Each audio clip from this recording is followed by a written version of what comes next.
বিদ্যালয়, ওখানে পৃথিবীর সব থেকে দামি পড়াশোনা হয়েছে। এত দামি পড়াশোনা হয়েছে, পৃথিবীতে যত রকম জাতি আছে সবাই একটা সাবজেক্টকে সেখানে পড়েছে, সেই জন্যে সেটাকে দারুল ইলম অর্থাৎ বিদ্যালয় বলা হয়। 2 নম্বরে আলামে আজসাম, মায়ের পেটকে গ্যারেজ বলা হয়। এখানে দেহ ফিটিং হয়, চোখ কান নাক ইত্যাদি এখানে আল্লাহ ফিটিং করেন, এর জন্য এটা গ্যারেজ বলা হয়। আলামে দুনিয়া, যেখানটা আমরা বসে আছি এই জায়গাটার নাম দারুল আমাল, এটা কাজের জায়গা। নামাজ পড়ো, রোজা রাখো, হজ করো, যাকাত দাও, মিথ্যা বলো না, সত্য বলো, সুদ খেও না, পর্দায় থাকো, যত আমল এখানেই আছে। এরপরে হলো আলামে বারজাক, মরার পরের জগৎটাকে বলা হয়েছে দারুল ইমতিহান, সেটা হলো পরীক্ষার ঘর। সেখানে কোশ্চেন হবে, কেমন পড়াশোনা হয়েছে পৃথিবীতে, কেমন চলাফেরা হয়েছে, সমস্ত প্রশ্ন উত্তর সেখানে হয়ে যাবে। আলামে ইয়াউমুল কিয়ামা, সেটাকে বলা হয়েছে দারুজ জাযাইল উলা, সেই দিনটা সার্টিফিকেট নেওয়ার দিন। সেখানে আপনার আমার পরীক্ষায় কতটা কি পেলাম, রেজাল্ট আউট হওয়ার দিন। আলামে আখিরা, এর নাম হচ্ছে দারুজ জাযা। তুমি যেমন আমলনামা পেয়েছো তেমনি ভোগ করার দিন তোমার এসে গেছে। বুঝতে অসুবিধা হচ্ছে? এটা খুব শক্ত ফিলোসফি আছে। যখন কোরআনের আয়াতগুলো ফিট করব তখন আপনারা বুঝবেন যে কত গভীর তথ্য চলছে। জি, তো আপনারা একটু করে মাঝে মাঝে জিজ্ঞেস করব, তখন সাড়া দেবেন। বুঝতে অসুবিধা হচ্ছে? আচ্ছা, ওদের বসতে অসুবিধা হচ্ছে? আচ্ছা, ওইগুলোকে কি বলেন? ওই খেরের জমা আছে ওগুলো কি বলেন? কাঁড়ি না, ওই যে পালা, আমাদের দিকেও পালা বলে। তো এই জালসার দিনে রাতে পালার গলির ভিতরে যারা ঘুরে তারা ভালো মানুষ? হ্যাঁ, ঠিক ওইখানেই বসেছে। জি, আমি বললাম তো ঠিক বসেছে, মনে হচ্ছে পায়খানা ভিতরে বসলো, আবার দাঁড়াবে, কত জ্বালাবে। এই পেছনে তোরা দাঁড়িয়েছিস, বস, তোদের চামড়া তো বহুত মোটা রে, এই বস। বেয়াদব ছোট ছেলে আবার দাঁড়িয়ে আছে। হ্যাঁ, তাহলে এই জগৎ কটা আরেকবার বলবো, এর যে রং কত চেঞ্জ করা হবে, 17-18 রকম চেঞ্জ করা হবে। আরেকবার বলে ছেড়ে দিব। বিরক্ত লাগছে নাকি? লাগবে কেন, বকছি তো আমি মাত্র। চলেন আলামে আরওয়াহ, আত্মা জগৎ, সেখানে কোনো আমল নাই, নেকিও নাই, গুনাহও নাই। আলামে আজসাম, মায়ের পেটে কোনো আমল নাই, নেকিও নাই, গুনাহও নাই। আলামে বারজাক, কবর, সেখানেও কোনো আমল নাই, নেকিও নাই, গুনাহ নাই। আলামে ইয়াউমুল কিয়ামা, কিয়ামতের মাঠে কোনো নামাজ নাই, রোজাও নাই, নেকিও নাই, গুনাহও নাই। আলামে আখিরা, জান্নাতে জাহান্নামে কোনো আমল নাই, কাজ নাই, নেকিও নাই, গুনাহ নাই। 4 বার হলো বলা। নাম্বার 5, আলামে আরওয়াহ, একদিন আদমকে দিয়ে শুরু হয়েছে, একদিন আত্মা শেষ হয়ে যাবে। আলামে মাদিসাম, মায়ের পেটে একদিন বাচ্চা আসে, একদিন মা ডেলিভারি করে দেয়, সেটাকে আর রাখে না। এত মহব্বতের মা বলে না 9 মাস 10 দিন, 10 মাস 10 দিন হয়েছে, বাচ্চারে তুমি 5 বছর থাকো। ডেলিভারি করার জন্য মা ছটফট করে। তেমনি বন্ধুরে, একদিন মায়ের পেটে আসা শুরু হয়েছিল, একদিন শেষ হয়ে গেল। আলামে দুনিয়া, এখানে নেকি আছে, গুনাহ আছে, আমল আছে, কাজও আছে। একদিন পৃথিবীতে একটা মানুষকে দিয়ে আবার শুরু হয়েছে, একদিন পৃথিবীতে কেউ থাকবে না। অনুফিকা ফিসসুরি ফাসরিকা মান ফিস সামাওয়াতি ওয়া মান ফিল আরদি ইল্লা মান শাআল্লাহ। আল্লাহ বলছেন আমার ইসরাফিল সুর ফুঁকে দেবে, বিশ্ব ভূমণ্ডলটাকে জিরো বানিয়ে দেবে। গরু, ছাগল, হাঁস, মুরগি, পিপিলিকা, ঘর বাড়ি, পাহাড় পর্বত, জঙ্গল, গাছপালা, নদী নালা কিছুই থাকবে না। সূর্য থাকবে না, উঠবে না, ডুববে না, আলো হবে না। পৃথিবীটা জিরো অবস্থায় 40 বছর পরে থাকবে। সুম্মা নুফিকা ফীহি উখরা, এরপরে যখন দ্বিতীয় সুর ফুঁকবে সবাই কবর থেকে উঠবে। তার মানে পৃথিবী একদিন শুরু হয়েছে, পৃথিবী একদিন শেষ হয়ে যাবে। এরপরে চলেন আলামে বারজাক, কবর একদিন শুরু হয়েছে একজনকে দিয়ে, একদিন কবর শেষ হয়ে যাবে যখন দ্বিতীয় সুর ফুঁকবে। ওয়াইদাল কুবুর বুসিরাত, সেদিন কবর থেকে সব উঠবে। একটা বাচ্চা, একটা নারী, একটা পুরুষ, একটা পাগল, একটা শিশু, একটা নির্বল, একটা চাষি, একটা মূর্খ, একটা শিক্ষিত কবরের ভিতরে লুকিয়ে থেকে যাবে, সম্ভব হবে না। সবগুলোকেই আল্লাহ জমা করবেন। তার মানে কবর জগতের শুরু আছে, কবর জগতের শেষও আছে। একদিন কিয়ামত শুরু হবে, একজনকে দিয়ে বিচার শুরু হবে। বিচার চলতে চলতে একদিন বিচারের নিষ্পত্তি হয়ে যাবে, কিয়ামত থাকবে না, তাকেও গুটিয়ে দেওয়া হবে। কিন্তু শুরু হবে আখিরাতের জান্নাত আর জাহান্নামের জিন্দেগি, জান্নাত আর জাহান্নামের জিন্দেগি, জান্নাত আর জাহান্নামের জিন্দেগি। এই জিন্দেগির শুরু আছে, শুরু আছে, শুরু আছে, শেষ নাই। ক্লিয়ার? বহুত লম্বা সফরের কথা বলে দিলাম। এর শুরু আছে কিন্তু শেষ নাই। একদিন জান্নাতে, তবে জাহান্নাম থেকে কিছু লোক বের হবে সাজা খেটে, যারা কালেমাওয়ালা। কিন্তু মুনাফিক, কাফির আর ফাসিক তালা পড়ে যাবে, প্রেসার কুকারে যেমন, বাস শেষ। এদের আর বেরোনোর কোনো দিন থাকবে না। চলেন এবার মেন সাবজেক্টে বেরিয়ে যাই। আজকে আমার মেন সাবজেক্ট দুনিয়ার আখেরাত। তো আলামে আরো আর আলামে আজসাম হালকা করে বলবো। মা বোনেরা কতটা বুঝছে জানি না, তবে বর্তমান জামানার মা বোনেরা মোবাইল চালাইছে, তাহলে বুঝতে পারবে। মাথা এখন ওদের ব্রেন ঠিক আছে। আগে এখনকার মেয়েরা প্রত্যন্ত পাড়া গ্রামেও লেখাপড়া করছে, মাশাআল্লাহ। তো এরপরে আসেন, আত্মা জগৎ আল্লাহ বানালেন। একটু আগে বললাম যে আদমের পিঠে হাত রাখলেন।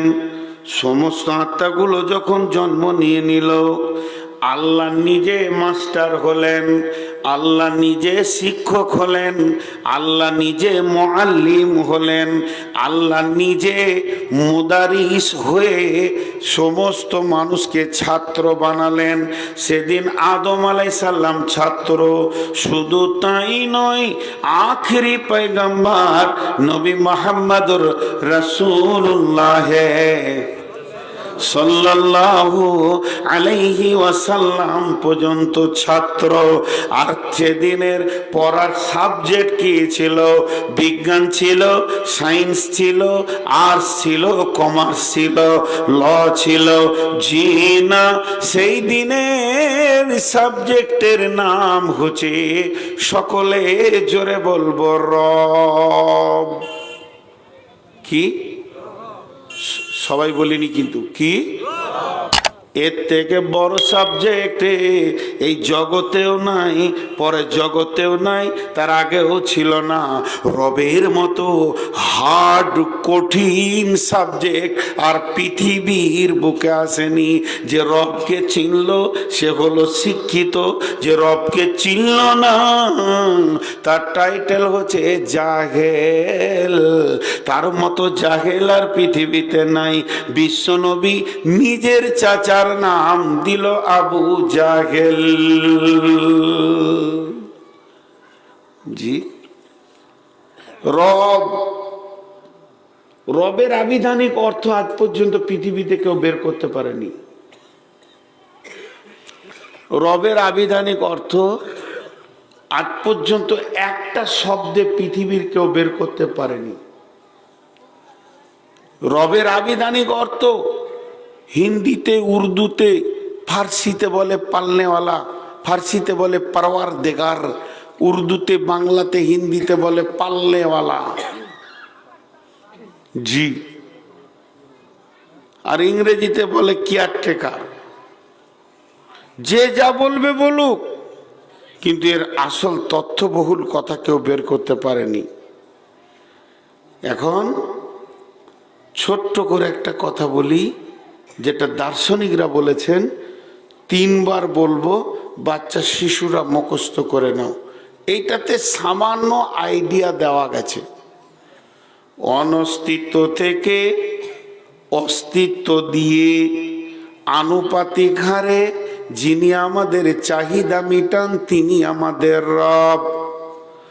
অনস্তিত্ব থেকে অস্তিত্ব দিয়ে আনুপাতিক হারে যিনি আমাদের চাহিদা মিটান তিনি আমাদের রব।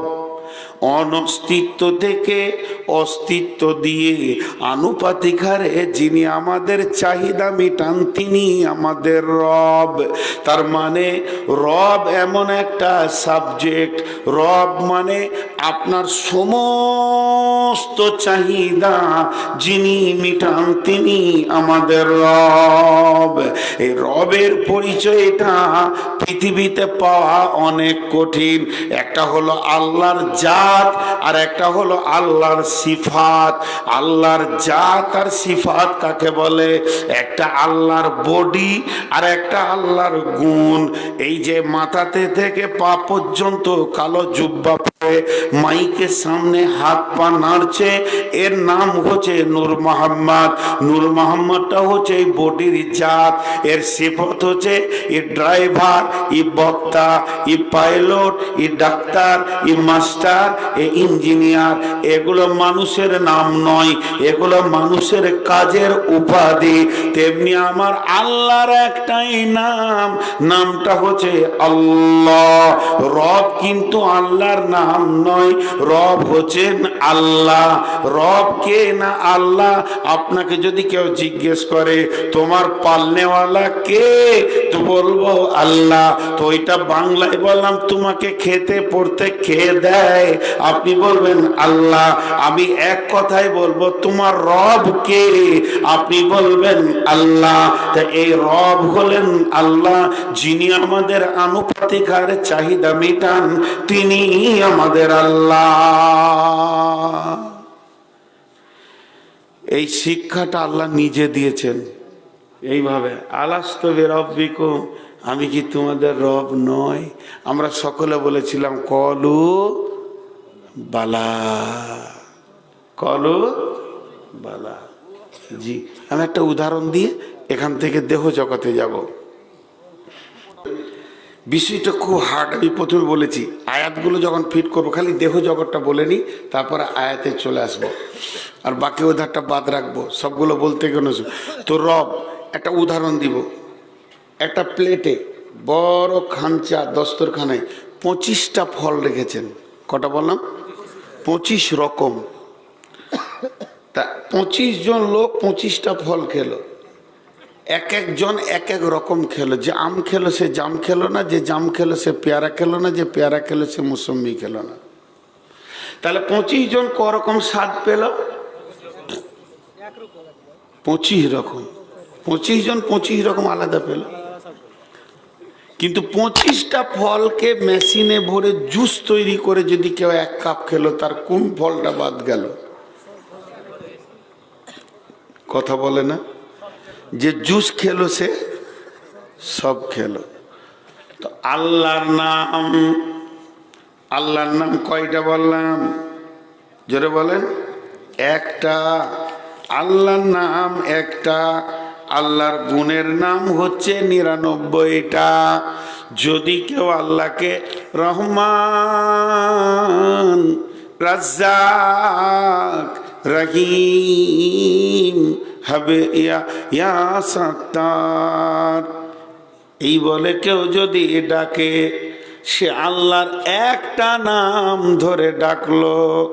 কিন্তু কেউ যদি বলে রব্বানা, সমস্ত নামের যে গুণটা আছে রবের ভিতরে ওটা লুকানো আছে। এর জন্যে রব বহু অর্থে ব্যবহার হয়। তারই আমার আল্লাহ শর্ট করে দিয়েছেন আমাদের জন্যে। যখন তোরা ভিক্ষা করবি আমার কাছে, তো আল্লাহ না বলে রব বলবি, তাহলে সব নামগুলো একসঙ্গে হয়ে যাবে। তোর যেটা চাওয়ার আছে চেয়ে নিবে। তাই কোরআনে চাওয়ার ব্যাপারে যতগুলি আয়াত এসেছে, রব্বানা ফাগফির লানা জুনুবানা, রব্বানা আতমিম আলাইনা নূরানা, রব্বানা ওয়াতুব আলাইনা রব্বি হাবলি। এইভাবে রব দিয়ে আল্লাহ চাইতে শিখিয়েছেন। অতএব পৃথিবীর যা কিছু চাইবো রবের কাছে চাইবো। এখন আল্লাহ আমাদের রব, সেই রবই আমাদের সব। আল্লাহ আমাদের রব, সেই রবই আমাদের সব, যা কিছু লাগবে সব।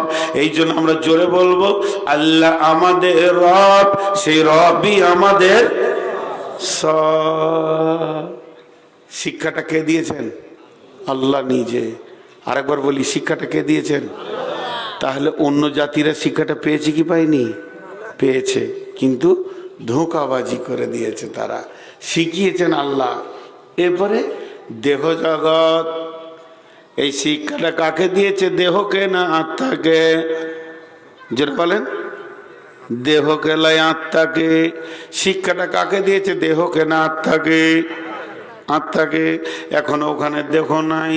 এবার বলেন, আমি একদিন জালসা করছি আর দোয়া করছি, আল্লাহ আল্লাহ তুমি এটা দান করছি, আল্লাহ তুমি ওকে দাও, ওই দাও, আল্লাহ তুমি জান্নাতুল ফেরদাউস দাও, পুলিশের হাতে পার করে দাও।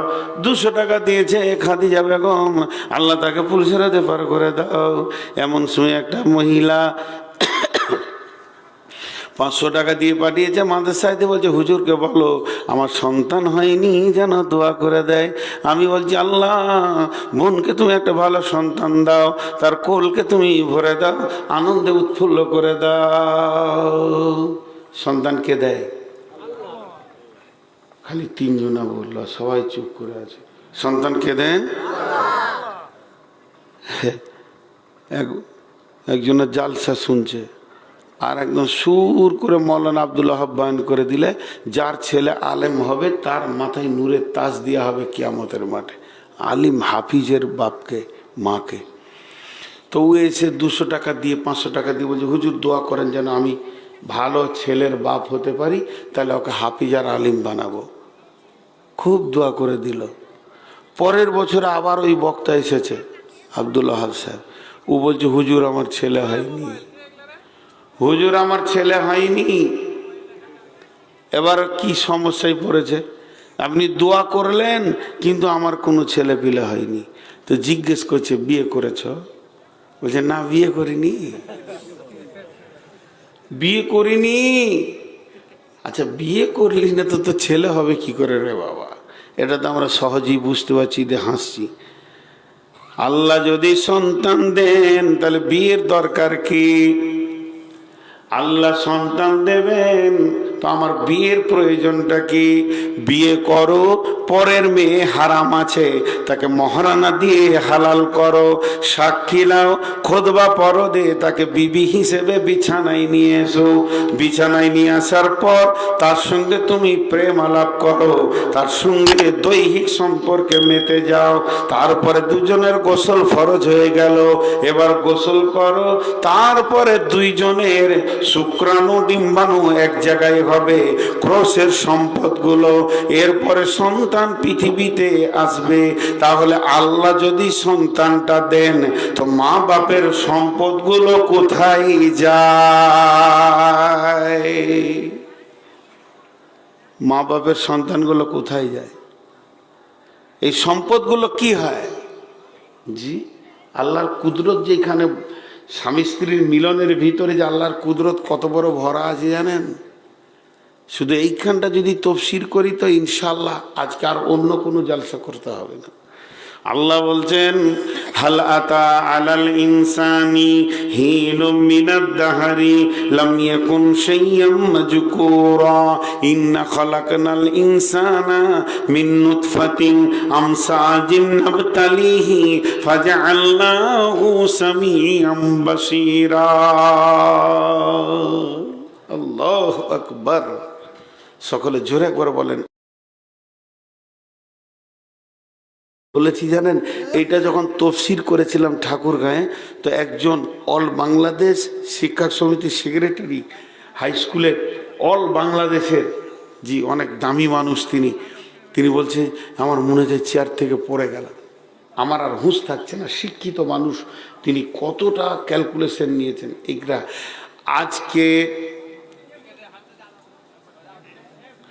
আজকে এই রাত্রিতে 9:30 আমি স্টেজে উঠব এবং রাঙ্গাইপুরের ময়দানে একটা প্লাস্টিকের চেয়ারে বসে আপনাদের সামনে বক্তব্য রাখব।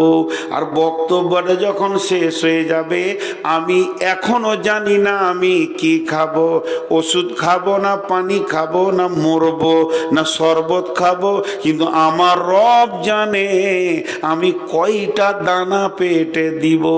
এটা কখন লেখা হয়েছে, এটা কখন লেখা হয়েছে, এটা কখন লেখা হয়েছে আমি গুরুত্ব দিচ্ছি। হাতগুলো ধরে একবার তফসিরটা শুনে এনে, এই আমার জন্মের 50,000 বছর পূর্বে না, এটা তা নয়।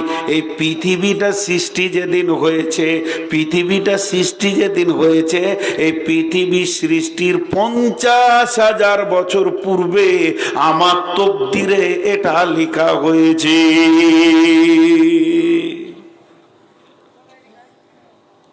হাজি ভাই, একটা খাসির বাচ্চা আপনার ঘরে হলো, খাসির বাচ্চা আপনার ঘরে হলো, ওর মাটাও আপনার ঘরেরই বাচ্চা, বকরিটা ছাগলটা, চোখের সামনে খাসির বাচ্চাটা আপনার ঘরে হলো, হয়ে হয়ে হয়ে হয়ে আস্তে আস্তে সে 20-25 কেজি 40 কেজি বড় হলো। 5-6 বছর তাকে আপনি লালন পালন করলেন। আর আমার মেয়ের বিয়ের জন্যে ওই পাড়া আপনার বাড়ি, এই পাড়া আমার বাড়ি, খাসিরটাকে দাম করলাম 16,000, 17,000, 20,000 যা হলো টাকা দিয়ে দিলাম। ফজরের নামাজ পড়ে নিয়ে এসে খুঁটিতে বেঁধে রেখেছি, কসাইকে বলছি মাংসটা বানা। আমার মহব্বত বেশি হবে না যার কাছে ছিল এতদিন তার কাছে বেশি হবে? তাহলে আমি যে পৃথিবীতে একজন, প্রথম কে জানে? আমি যে পৃথিবীতে একজন, প্রথম কে জানে? আমার মা, মায়ের পর আব্বা, তারপর আত্মীয় স্বজন। কথা ঠিক বলছি না ভুল? তাহলে নূর মোহাম্মদ পৃথিবীতে আসবে। আজকে আমার 51-52 বয়স, তাহলে আজ থেকে যদি 53 বছর মাইনাস করে দেওয়া হয়, তাহলে আমি তখন কে ছিলাম? মায়ের পেটে ছিলাম। আরও যদি 9 মাস মাইনাস করে দেওয়া হয়, আমার মা বুঝে নিয়েছে আমার পেটে কেউ এসেছে, আব্বাকে বলেছে ও আমার প্রেমিক স্বামী, আল্লাহ তোমাকে আমাকে গিফট করে দিয়েছে, এখন আমার সন্তান সম্ভাবনায় পৌঁছে গেছি। তাহলে প্রথমে জানলো মা, তারপরে জানলো আব্বা, এবার আমার দাদা দাদি জেনেছে, আমার চাচা ফুফু জেনেছে, জানতে জানতে মামা মামি নানা নানি খালা ফুফি জেনেছে, পাড়া প্রতিবেশী জেনেছে, প্রাইমারি স্কুলের মাস্টার জানে না, তখনও রাঙ্গাইপুরের লোক জানে না যে নূর মোহাম্মদ বক্তা আসছে, এদেরকে কোনো খবর নাই।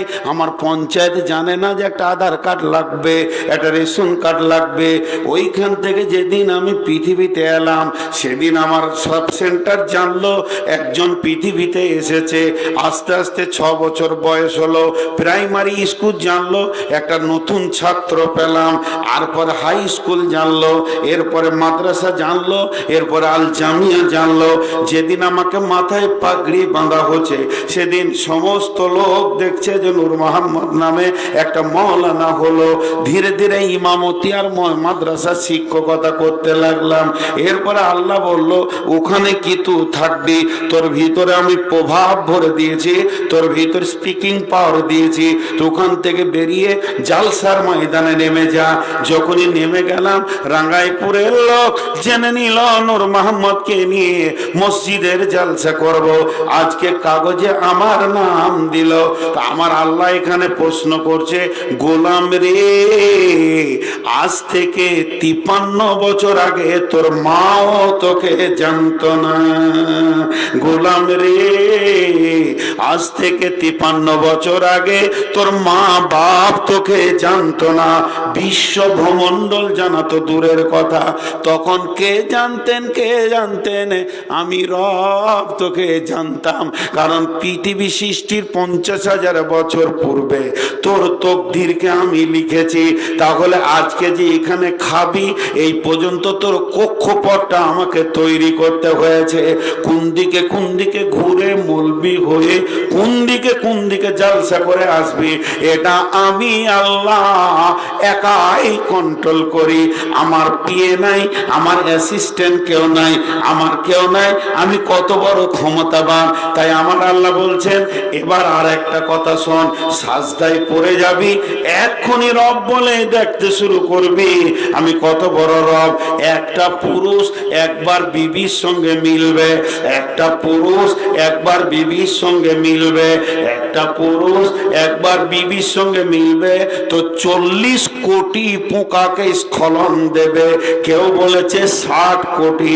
বিজ্ঞানীরা বলছেন একটা পুরুষ একবারে ভালো তাগড়া জোয়ান যদি হয় তো 60 কোটি পোকাকে তার স্ত্রীর কাছে পৌঁছিয়ে দেয়। এবার 60 কোটির ভিতরে আমি 40 ধরলাম, আর 60ই ধরেন চাই 50 ধরেন, এতগুলি পোকা একবারে বের হয়। তো এক মিলনে তো বাচ্চা হয় না, বারবার মিলন হয়। তা আমি মেনে নিলাম এক মিলনই যদি বাচ্চাটা হয়, আমি যে মিলনে আমার মা বাপের ক্রসে আমি পৃথিবীতে এসেছি, সেই দিনের মিলনে আমার সঙ্গে 49 কোটি 49 লক্ষ 49 কোটি 99 লক্ষ 99,999টা পোকা আমার সঙ্গে এসেছিল। তার ভিতরে আমার আল্লাহ আমাকে মায়ের শুক্রাণুর সঙ্গে দিয়ে দিল। বাকিগুলো গোসলের পানিতে, পেশাবখানায় আর উজুর জায়গাতে ভেসে চলে গিয়ে মরে গেল। তাদের আধার কার্ড হলো না, তাদের পাসপোর্ট হলো না, তারা পড়াশোনা করলো না, তারা পৃথিবীর আলো দেখলো না। তা আমার রব বলছে, এতগুলির ভিতরে তোকে আমি মানব জীবন দিলাম, তোকে কি একবার শুকরিয়া করতে মন যায় না? তাই আমার আল্লাহ বলেছেন, ইম্মা শাকিরা ওয়া ইম্মা কাফুরা, মন যায় তা শুকরিয়া করবি, না মন যায় আল্লাহ নাই বলে দিবি। কত তথ্য কথা আছে কোরআনের ভিতর। আল্লাহ বলছে, যে তকদিরকে আমি লিখেছি, তাহলে মা বাপের সম্পদটা কোথা যায়? খালি ওইটাতে ঘুরে আছি। একটা উদাহরণ দিব। রাঙ্গাইপুরের কোনো লোক 18 চাক্কা ট্রাক নিবে, স্টেট ব্যাংকে দরখাস্ত দিয়েছে আমাকে ট্রাক দেওয়া হোক, লোন নিবে। কোম্পানি টাকা তুলে নিয়ে 17 দিন টাইম নিয়েছে, তোমার ট্রাক এনে দিব। 16 দিনের মাথায় আপনাকে ফোন করছে, ভাই আপনার ট্রাক নিয়ে যান। খুশি, জুমার দিন ছিল, বলছে আমি বৈকালে আসছি, আজকে শুক্রবার তো। একটা ড্রাইভারকে বলল, শফিক জুমার নামাজ পড়ে যাবি তো ভাই, একবার মালদা থেকে ট্রাক টানতে হবে। সে ঠিক আছে। জুমার নামাজ পড়ে 5 কেজি দানাদার মিষ্টি নিয়ে এসে বলছে, ভাই সব খান, দোয়া করবেন যেন আমার বিজনেসটা ভালো হয়। ট্রাকের ব্যবসা করবে। ইমাম সাহেব বয়স্ক মানুষ, হুঁশ টুস রাখে না, কারণ আগেকার লোক একটু সাদা সিধে মতো হয়ে চলছে। ও বলে দিলে, ভাই গাড়িটা যখন গ্রামে আনবে তো দেখবো তো আমরা, তো মোটামুটি 1 ট্রাক বালু নিয়ে আসি। তো আপনারা বলেন ট্রাকে বালু আসবে? ট্রাকে বালু আসবে? আচ্ছা, এতগুলো লোক হ্যাঁ না বলে না, কি ব্যাপার? ট্রাকে বালু আসবে? আসবে না। কারণ ব্যাংক যে ট্রাকটা দেবে, কি দেবে? চেঁচিস আর ইঞ্জিন, বডি নাই, চেঁচিস আর ইঞ্জিন দেবে। কথা ঠিক বলেছি না ভুল? এবার ওইটাকে নিয়ে যে ভালো একটা গ্যারেজে লাগাতে হবে। গ্যারেজ মিস্ত্রি এসে আপনাকে বইয়ে ছবি দেখাবে কোন বডিটা নেবেন। এটা 2 লাখ, এটা 2.5 লাখ, এটা 1.5 লাখ, এটা 80,000। আপনার যেটা পছন্দ হলো টিক মেরে দিলেন। ও বলবে ভাই 2 মাস লাগবে, যাও তুমি বাড়ি।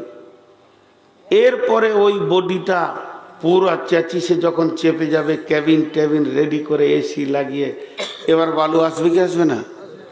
তো গাড়িটাকে বাড়িতে নিয়ে এসছে একদিন, এইখানে গলিতে রেখেছে। গায়ের লোক দেখছে, কার রে? বলে অমুকের। ও ভালো ট্রাক। তো ওনাকে জিজ্ঞেস করছে ট্রাকটা কোথা থেকে পেলে, কোন দিক থেকে নিলে? তো বলছে স্টেট ব্যাংক দিয়েছে। খুব ভালো করে কথা বলেন আমার সঙ্গে। ওনাকে জিজ্ঞেস করছে কোন ব্যাংক থেকে নিলে? তো কোন ব্যাংক থেকে বলছে? তো গায়ের লোক যা দেখছে, ওটা কি স্টেট ব্যাংকের মাল দেখছে? ও তো ভিতরে ঢুকে গেল। যেটা ব্যাংকে দিয়েছে সেটা দেখতে পেয়েছে না, গ্যারেজেরটা দেখছে।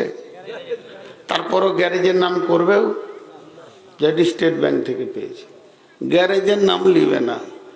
কেন? ওই গাড়ির ফাইন্যান্স, ওই গাড়ির ইন্স্যুরেন্স, ওই গাড়ির রুট ট্যাক্স সব স্টেট ব্যাংকের সঙ্গে ওর সম্পর্ক। এর জন্য ওর নাম করবে, ওর কাগজপাতি ওই গাড়ির। ভাইরা আমার, এবার শোনেন, মায়ের পেটটা হলো গ্যারেজ।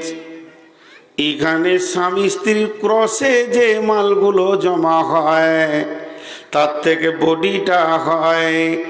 বডির সমস্ত কিছু পেয়ার পার্সিং, মাথার চুল থেকে, চোখ থেকে, হাত পা আঙুল আর গোটা বডি, এমনকি পায়ের নখ পর্যন্ত সমস্ত মা বাপের ক্রসের মালটাতে তৈরি হয়। কিন্তু এর ভিতরে যে ইঞ্জিন, যেটা হলো স্পন্দন, যেটা হলো আত্মা, আত্মাটা আসে আলামে আরওয়া থেকে। আত্মাকে বলে আল্লাহ। নাগাইপুর চলে যাও, হাবিবা নামে একটা মেয়ে আছে, তার পেটে এই মাত্র একটা বাচ্চা জন্ম নিয়েছে। সেই বাচ্চাটার বয়স 119 দিন হয়ে গেছে। যেদিন 20 দিন হয়ে যাবে, বাচ্চাটার পূর্ণাঙ্গ রূপ চলে আসবে। আর 120 দিনের মাথায় আল্লাহ তাবারাক ওয়া তাআলা ফেরেশতার মাধ্যম দিয়ে দেন একটা আত্মাকে। আত্মাটা ওই দেহের ভিতরে ঢুকে যায়। দেহের ভিতরে ঢোকার পর যখন সঞ্চার হয়ে যায়, আত্মাটা যখন নড়ে ওঠে, তখন আমার হাবিবা খাদিজা বুঝতে পারে পেটের বাচ্চা জীবিত আছে, সে নড়তে রয়েছে, তার কারণ হচ্ছে আত্মার সঞ্চার হয়ে গেলে বাচ্চাটা নড়তে শুরু করবে। তাহলে আত্মা প্রথম এসে দেখলো মাটির পুতুল, মৃত পুতুল, জীবিত নয়, আত্মা ঢুকে গেল, সঞ্চার হয়ে গেল। এবার 9 মাস 10 দিনে পূর্ণাঙ্গ নিয়ে আত্মা আর বডি একই সঙ্গে পৃথিবীতে বের হয়ে আসে। এর ভিতরে 2 in 1, একটা হলো আত্মা আর একটা হলো দেহ। আপনারা যেগুলো দেখছেন এটা আমার মা বাপের দানের দেহ, কিন্তু আমার ভিতরে যে শক্তি কথা বলছে আত্মা, এটা আমার রব আলামে আরোহা থেকে পাঠিয়েছেন। একদিন আমি এসে দেহকে মৃত পেয়েছিলাম, আর একদিন বিছানায় মৃত রেখে আবার আত্মা আল্লাহর কাছে চলে যাবি। বুঝাতে পারলাম? এবার আয়াতটা পড়ব। এবার আয়াতটা মিলাচ্ছি, দেখেন। বিসমিল্লাহির রহমানির রহিম। ইয়া আইয়ুহাল্লাযীনা আমানু মা লাকুম ইযা ক্বিলা লাকুম ইনফিরু ফী সাবিলিল্লাহি সাকালতুম ইলাল আরদি আরাদিতুম বিল হায়াতিদ দুনিয়া মিনাল আখিরাহ ফামা মাতাউল হায়াতিদ দুনিয়া ফিল আখিরাতি ইল্লা কালিল।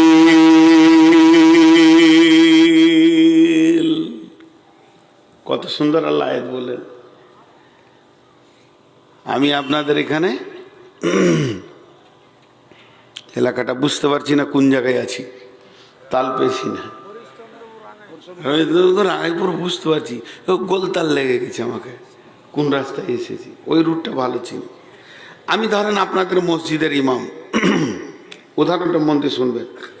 একটা ছাত্রকে বললাম, বাবা শোন তো, ওকে ডাকার পর বললাম সিধা চলে যাও ওই 500 মিটার দূরে এক মাস্টারের নাম করে বললাম, মাস্টার ইউসুফ সাহেবের বাড়ি যাও, ওখানে আমার হুন্ডা গাড়িটা রাখা আছে, ওই গাড়িটা নিয়ে তুমি হরিশ্চন্দ্রপুর চলে যাও। দিয়ে একটা বড় লিস্ট দিলাম, এই মালগুলো তুমি কিনে নিয়ে এসো, কিনে নিয়ে গাড়িটা ওই দিকে ঘুরে আসবে, আসার সময় এইদিকে মাস্টার আব্দুল জলিলের ঘরে গাড়িটা রেখে দেবে, মালটা নিয়ে আসবে, আমাকে হিসাব বুঝিয়ে দেবে। তোমাকে টাকা দিলাম 5000, ফর্দতে লিখে দিলাম 18টা মাল, এবং সময় দিলাম 2 ঘন্টা। সময় বেঁধে দিলাম, ফর্দ দিলাম, আর মালের পরিমাণ বলে দিলাম। আর গাড়িটা নিতে বললাম মাস্টার ইউসুফের বাড়ি থেকে, রেখে আসতে বললাম হাজি আব্দুল জলিলের বাড়িতে। কথা ক্লিয়ার? ছেলেটা চলে গেল, এখান থেকে গেল খালি একা, ওখান থেকে গাড়ি নিল, গাড়ি নেওয়ার পর হরিশ্চন্দ্রপুর বাজার ঢুকেছে, ঠিক ঠিক ঠিক ঠিক ঠিক ঠিক মালগুলো কিনে নিল, কিনে নিয়ে ঠিক রোড ধরে এসে হাজি আব্দুল জলিলের ঘরে গাড়িটাকে রেখে দিল, রেখে দিয়ে মাল আর টাকা নিয়ে হিসাব বুঝিয়ে দিল। দেখলেন 18খানা মাল ঠিক আছে কিনা, 16খানা মাল ঠিক আছে কিনা, দাম মেজারমেন্ট সব ঠিক আছে কিনা। টাকা দিয়েছিলেন 5000, 3712 টাকা খরচা হলো, বাকিটা আপনি বুঝালেন, সমস্ত বুঝে নিলাম, ঘড়িটাও দেখে নিলাম, 2 ঘন্টা পাঠিয়েছিলাম, একদম 1 ঘন্টা ও 60 মিনিটে, 1 ঘন্টা প্লাস 60 মিনিটে, অর্থাৎ 2 ঘন্টায় কাঁটায় কাঁটায় আমার কাছে এসেছে। আল্লাহ তাবারক ওয়া তাআলা বলছেন, হে ইমানদারেরা, কি হয়েছে তোমাদের? আমি তোমাদেরকে গাড়ি দিয়েছি মায়ের পেটে, ওখানে তুমি বডিটা নিয়ে নাও। হে আত্মা, বডিটা নেওয়ার পর এই বডিটাই হবে তোমার পৃথিবী। ভ্রমণের গাড়ি, মার্কেট করার গাড়ি, এই গাড়িটাকে নিয়ে তুমি স্কুল কলেজ যা করবে সমস্ত কিছু করো, ব্যবসা বাণিজ্য, চাকরি বাকরি, নানার বাড়ি, বাবার বাড়ি, শ্বশুর বাড়ি, দাদার বাড়ি, সমস্ত কাজ যখন শেষ হয়ে যাবে, তোমাকে 70 বছরের আমি হায়াত দিয়েছি, যেদিন তোমার 70 বছর শেষ হয়ে যাবে, যে গাড়িটা তুমি মায়ের পেটে নিয়েছিলে এই গাড়িটাকে তুমি কবরের পেটে রেখে দিবে, আর গাড়ির সাথে আমার সম্পর্ক নাই, তুমি নিজে চলে আসবে। আর তোমাকে আমি একটা ফর্দ দিয়েছি, পৃথিবীর ভব মেলায় বাজারে কি কি নিয়ে আসবে এই হিসাবটা আমাকে বুঝিয়ে দেবে, 70টা বছর কিভাবে কাটালে, এবং সমস্ত মালগুলি আমি যা লিখে দিয়েছি তার সঙ্গে যদি তোমার মিলে যায় তাহলে তুমি আমার গোলাম, তোমার জন্য জান্নাত রয়েছে। কিন্তু এই আমার দেওয়া ফর্দ, আমার দেওয়া পড়ছি, আমার দেওয়া সূচির সঙ্গে তোমার ভব মেলার মাল যদি না মিলে গো, জেনে নাও কঠিন আযাব রয়েছে। বুঝাতে পারলাম? সকলে জোরে বলেন, বুঝাতে পারলাম? এবার এটাকে আরো ক্লিয়ার করব। বাচ্চা ছেলে,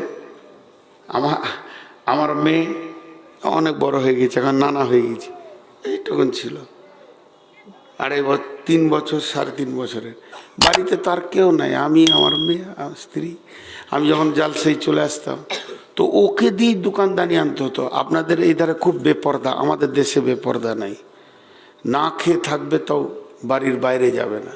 তো ওই বাচ্চা মেয়েটাকে 20টা টাকা দিল আর তেলের বোতল দিয়েছে, তো চাচার দোকান যা, আর ফুফাতো ভাইয়ের দোকান আছে, তো রাস্তায় যেছে, ওকে পাঠানো হয়েছে বাড়ি থেকে তেল আনতে, আর রাস্তায় যেতে ওর সাইজে 20টা ছেলে খেলছে, তো বসে গেল, বোতল রেখে দিয়েছে, ওদের সাথে খেলতে লাগলো। ওর হুঁশি নেই যে আমাকে কেন পাঠানো হয়েছে বাড়ি থেকে, খেলাতে আত্মহারা। কেউ এসে বলছে, ওই ওঠ, তোর মা যে বোতল দিয়ে পাঠিয়েছে, ও মনে পড়লো, এটা গেল দোকান। তা আমাদের অবস্থা তাই, পাঠিয়েছি ইবাদত করতে, চাষাবাদ ভব মেলাতে খেলাই মাত্মহারা হয়ে গেছে। আল্লাহ ওই ভাষাটা কি বলছে দেখেন, ইয়া আইয়ুহাল্লাযীনা আমানু মা লাকুম, ডাক্তারের হাতটা ধরে বলে কি হয়েছে, আল্লাহ, ডাক্তার সাহেব মাথা ঘুরছে, ঘন ঘন পেশাব হচ্ছে, ঘুম হয় না, চক্কর দিচ্ছে, এনার্জি লস, বলে তোর ডায়াবেটিস হয়েছে।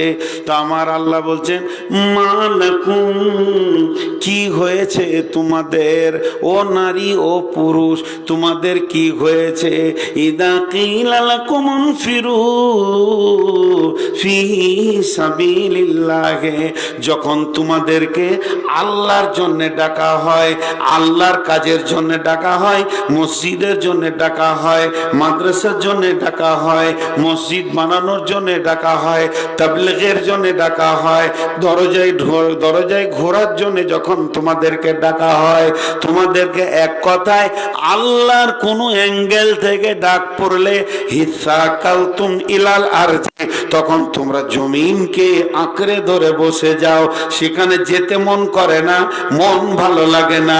আল্লাহ জিজ্ঞাসা দিয়ে বলছেন, আরাজি তুম বিল হায়াতিদ দুনিয়া, তোমরা কি রাজি হয়ে গেছো এই হায়াতে জিন্দেগিটাকে নিয়ে, মিনাল আখেরা, আখেরাতের তুলনায়, আখেরাতের তুলনায় আখেরাতকে তুচ্ছ মনে করে নিয়ে দুনিয়াটাকে নিয়ে কি রাজি হয়ে গেছো। আমার আল্লাহ বলছেন, ফামা ফামা মাতাউল হায়াতিদ দুনিয়া, ফামা মাতাউল হায়াতিদ দুনিয়া ফিল আখিরাতি ইল্লা কালিল। সকলে জোরে বলবেন কালিল। আমি যখন বলবো তখন বলবেন, ফামা মাতাউল হায়াতিদ দুনিয়া ফিল আখিরাতি, ফামা মাতাউল হায়াতিদ দুনিয়া ফিল আখিরাতি ইল্লা কালিল। এর মানে কি বললেন জানেন? আপনারাই মুখ দিয়ে বের করলেন। পৃথিবীর যত সম্পদ আছে, জমি জায়গা, ঘর বাড়ি, পুকুর বাগান, গাছপালা, সোনা দানা, টাকা পয়সা, রিং বাঁধ, ডলার পাউন্ড, আপনার কি না রিয়াল, পৃথিবীর যত হিরে মণি মাণিক্য আছে, যদি একটা দাঁড়ির পাল্লায় চাপিয়ে দেওয়া হয়, আর জান্নাতে যদি একটা ঘোড়ার কোড়া রাখার জায়গাটা দিয়ে দেওয়া হয়, তো এই পৃথিবীর তুলনায় আখেরাতের তুলনায় পৃথিবীটা সামান্য কিঞ্চিৎ। এইটাকে নিয়ে তোমরা আত্মহারা হয়ে গেছে। আমি বলছি ভুল, আপনি বলছেন ভুল, এনারা বলছেন সন্দেহ আছে, কিন্তু আল্লাহ বলছেন, বলেন ভুল আছে, সন্দেহ আছে? আল্লাহ বলছেন ভুল আছে, সন্দেহ আছে। এখন এবার হিসাব করি, হিসাবে বসে যাই সবাই মিলে। এইটাকে কেন কালিল বলছে? একটা তফসিরে দিয়েছে, এইখানে এসে যখন আজরাইল ধরবে, ওর শ্বাসটা যখন বন্ধ হতে থাকবে, তখন ও মনে মনে বলবে সারা দুনিয়াটাকে তোকে দিয়ে দেবো, খালি একটা শ্বাস নিতে দে। তাহলে দুনিয়ার কোনো মূল্য আছে? এবার শেখ সাদি কি বলছে দেখেন, जहाँ आए बिरादर नुमानत बकर दिलंदर जहाँ फरी बंदोबस्त मकुंता के एबर उम्र के दुनिया पोस्ट के बेसियर कसे चेतु परवरदा कुस्त चुआंगे रफ्तान कुना जाने पाक चेबर तख्ते मुर्दाने चेबर रुए खाक। শেখ সাদি বলছে, হে পৃথিবীর ভাইয়েরা, পৃথিবীকে নিয়ে বেশি প্রেম করো না, এর কোনো মূল্য নাই, বরং পৃথিবীকে যে বানিয়েছে তার প্রেমে পড়ে যাও। জি, একটা সুন্দর যুবতী মেয়ে রাস্তায় যেছে, তো একটা যুবকের দরকার আছে, আছে, তারও বিয়ে হবে এর দরকার। কিন্তু যদি ওই মেয়েটাকে ঝাঁপ দিয়ে ধরে নিয়ে বুক পাড়া দিয়ে পড়ে যায়, তাহলে ওর কপালে লাত জুটবে, জুতা জুটবে, এত পিটানি দেবে, চামড়া থাকবে না, সাইজ করে দেবে, চেহারা চেঞ্জ করে দেবে। কিন্তু ছেলেটা চালাক নয়, চালাক যদি হয়, শেখ সাদি বলছে, মেয়েটা যদি তোকে ভালো লাগে, তা মেয়ের বাপের বুক পাড়া দিয়ে পড়ে যা, ওর বাপকে গলায় ধরে জড়িয়ে পড়ে যা, তোকে কেউ লাত দিবে না। মেয়ের বাপের গালে চুমখা, মেয়ের বাপকে যদি আপন করে নিস, ওই মেয়েটা তোর কম্বলের তলাতে ঢুকবে, বালিশের নিচে আসবে। আর যেরা তোকে মারছিল ওর ভাইয়েরা, ওদেরকে তুই শালা বলে ডাকবি, তাতেও রাগ করবে না। অতএব প্রসেসটা ভুল হচ্ছে, মেয়েটাকে ধরবি তো লাত খাবি, আর মেয়ের বাপকে ধরবি তো বউ পাবি। তো শেখ সাদি বলছে, দুনিয়াটা যদি তোকে ভালো লাগে, তোকে লেপটে ধরতে যাস না, ফেরেশতারা মেরে চামড়া তুলে দেবে। যদি দুনিয়া ভালো লাগে তো আল্লাহকে সাজদায় পরে লেপটে ধর, দুনিয়াটা তোর পায়ের জুতা বানিয়ে দেবে। শেখ সাদির কথাটা কত সুন্দর। আর পর কি বলছে দেখেন, কেবার जहाँ आए बिरादर नेमानत बकर दिलंदर जहाँ फरी बंदोबस्त मकुंता के एबर उम्र के दुनिया पोस्ट के बेसियर कासे चेतु परवर दकुस्त। কত সুন্দর কথা বলছে। এই পাগলার দল, এই জমিনের ওপরটা আর আসমানের নিচেটাকে ভরসা করিস না, বাঁকা বেঈমানি। ই পাকা বেঈমান কেন বলেন তো? কোনো একটা রানী মেয়ে, বেশ মেয়ে, ওর কাছে আমার দাদু গেছিল, 200 টাকার বিনিময়ে দাদুকে খুব চুমাচাটি করেছে। এরপরে যদি আমার বাপ যায় তো বলবে না তোর মা হয়ে গেছে, তুই আসিস না। আমার বাপকেও 200 টাকার বিনিময়ে আনন্দ দেবে। তারপরে যদি আমি যাই তো বলবে না তোর দাদি হয়েছে, আবার বা হয়ে গেছি, খবরদার আসিস না।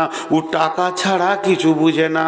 তো এই দুনিয়ার স্বাদটা টাকা ছাড়া কিছু লয়। যে ঘরটাতে তুই পাগল, ওই ঘরটাতে তোর বাপ পাগল ছিল, তোর দাদু পাগল ছিল। যে জমি বাগানকে নিয়ে তুই পাগল, ওই জমি ওই বাগান তোর দাদুকেও পাগলা বানিয়ে রেখেছিল, তোর বাপকেও রেখেছে, তোকেও রাখবে। মেয়ের মতো এই দুনিয়াটা যে মাল পাবে তারই পেছনে দুনিয়া খিলখিল করে হাসবে, কিন্তু যখনই মরে যাবে তো তালাক দিয়ে দেবে। এর সঙ্গে খবরদার প্রেম করবি না, প্রেম করবি তো ওরই সঙ্গে কর যে দুনিয়া বানিয়েছে। কথাগুলো কত দামি দেখেন। সকালবেলায় উঠে গরম পানিতে গোসল করছে আর কি আর সাবান মাখছে, খুচখুচ খুচখুচ খুচখুচ করে, আর ময়লা তুলছে এমনি করে। আমি এক ইমাম সাহেবকে দেখেছি খালি 48 মিনিট খালি গোসলই করলো, খালি ময়লা তুলে। তখন আমি মাদ্রাসার শিক্ষক ছিলাম, কালেকশন করতে গেছি, তো মসজিদে বসে আছি, দাঁতে করে লুঙ্গি ধরে হাজি ও যদি 48 মিনিট গোসল করে তাহলে আর দুনিয়া করবে কি করে? এছাড়া অঙ্ক হিসাবে মিলে না। তো এই অবস্থা দুনিয়ার।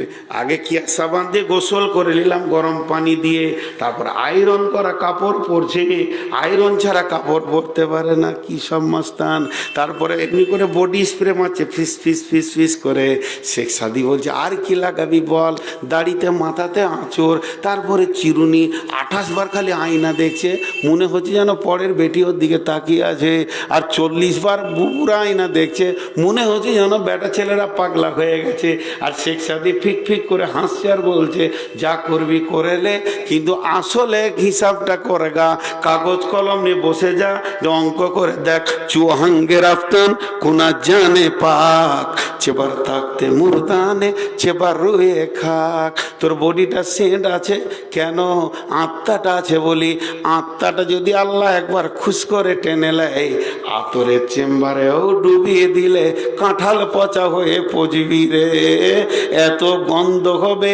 যে বিবি রাত্রি 12টায় গালে চুমা দিয়েছে, 1টার সময় মরে যা, 1:30টার সময় বিবি আর তো ঠোঁটে ঠোঁট লাগাবে না, ঘৃণা করবে। আর ছেলে তোকে আর গলা জড়িয়ে ধরবে না। অতএব শেখ সাদি বলছে আত্মাটার প্রতি মেহনত কর। আত্মা যদি তোর খোশ মিজাজের হয়ে যায়, সেন্ট তোর গায়ে লাগবে না, আল্লাহর তরফ থেকে তুই অতি সেন্টওয়ালা হবি। চুয়াহাঙ্গে রাফতান কোনা জানে পাক, চেবার তাকতে মুরদানে চেবার রুয়ে খাক। জি, এরপরে শেখ সাদির তো কথাটা গেল। এবার একজন দার্শনিক কি বলছে, পৃথিবীর মূল্য কেমন দেখ। আমার দিকে তাকাবেন তো বুঝতে পারবেন, মা বোনেরাও তাকান।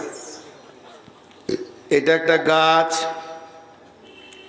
এই গাছের একটা ডাল, এই ডালে একটা লোক ঝুলছে, আর যে ঝুলছে ওর পায়ের কাছে একটা ক্ষুধার্ত বাঘ খালি হাও হাও করছে।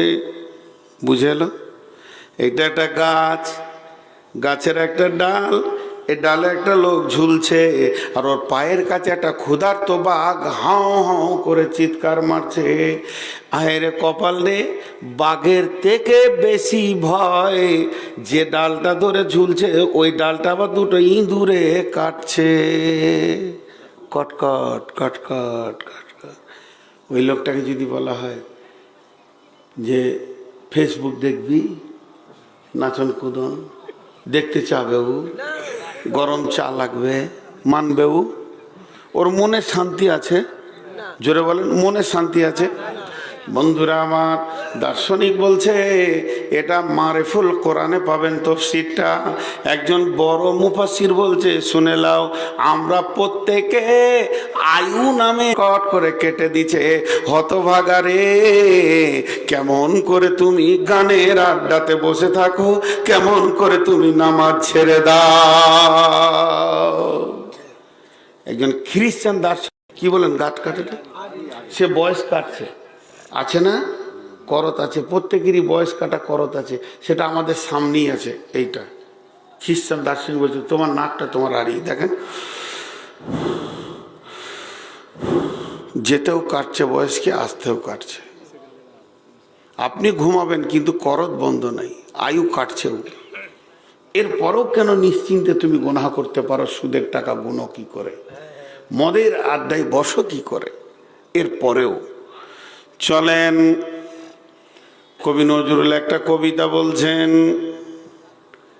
এক পাগলা বিদেশে থাকে, টাকা মেলাই হয়ে গেছে, দু বাড়ি বানাবে। তো বাড়ি বানাবে তো কোথার জায়গা খুঁজে পেয়েছে না, একদম আসাম থেকে নিয়ে কেরল পর্যন্ত খালি জায়গায় খুঁজছে যে বাড়ি স্পেশাল করে বানাবো। দিয়ে ফারাক্কার নদীটা গ্রীষ্মে শুকিয়ে গিয়েছে আর বালুর চরটা দেখে নিয়েছে, ওইখানে বাড়ি বানাচ্ছে। বুঝতে পেরেছেন কিরম জায়গায় বানাচ্ছে? বালুর চরে, ভালো জায়গা। ছেলেটার নাম সেলিম। তো ওকে একজন বলছে, সেলিম জায়গাটা, বলছে তোর বাবার টাকা। ওর মুখ সিল হয়ে গেল। ইঞ্জিনিয়ারকে বলছে এদিকে মাপো, এদিকে বাড়ি হবে, এখানে গ্যারেজ হবে, এখানে এই হবে, এখানে ডাইনিং রুম হবে। ইঞ্জিনিয়ার বলছে স্যার জায়গাটা, বলছে তোর বাপের টাকা। এক কথাতে সব মুখ সিলাই। এবার ও বাড়ি ওখানে করবি নদীর মাঝে। কবি নজরুল বলছে ওকে বেশি কথা বলিও না, একটা কবিতা শুনিয়ে দাও। নদীর একুল ভাঙে অকুল গড়ে, এই তো নদীর খেলা রে ভাই, এই তো বিধির খেলা। সকাল বেলায় আমি রে ভাই ফকির, সন্ধ্যা বেলা মনরে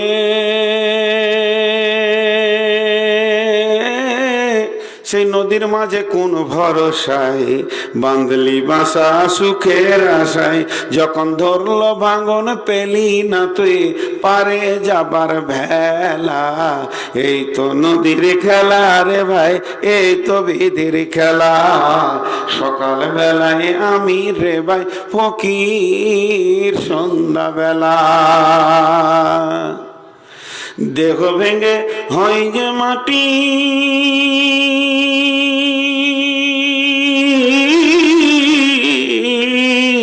দেহ